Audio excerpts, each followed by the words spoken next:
Hi, I'm Don Fluckinger, senior news writer for TechTarget, and I cover the technologies of customer experience. And I'm here with Liz Miller of Constellation Research. Thanks for joining us today, Liz. Oh, hey, thanks for having me, Don. Our topic today is reaction to the Dreamforce keynote, which we both just watched today.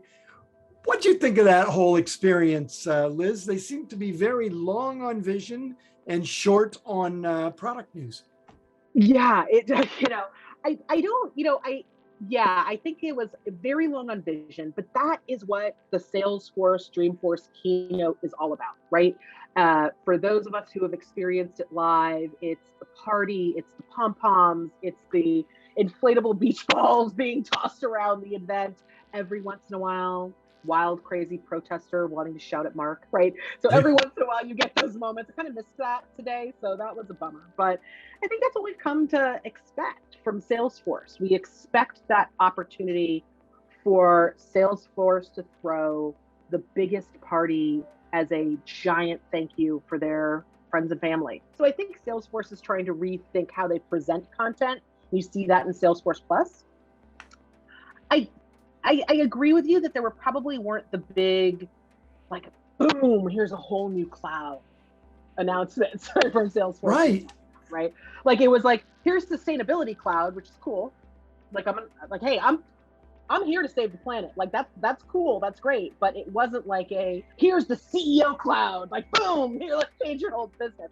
Last year, Marc Benioff did his keynote alone. And he said it both in the keynote and in the earnings call the day before. This is not the Dreamforce we wanted, but this is a Dreamforce we've got. And he was like so bummed out. And he needed a hug. Like, I think I actually tweeted that, Don. Like last year, I took a screenshot and I was like, is it just me or does anyone else feel like Marc Benioff needs a hug? Because it was cold and rainy. I don't know if you remember that. Right. Like, they were out alone in a street in a man-made forest. Right. And they had like the inflatable characters. And it was like, Mark was just like, this isn't what we wanted.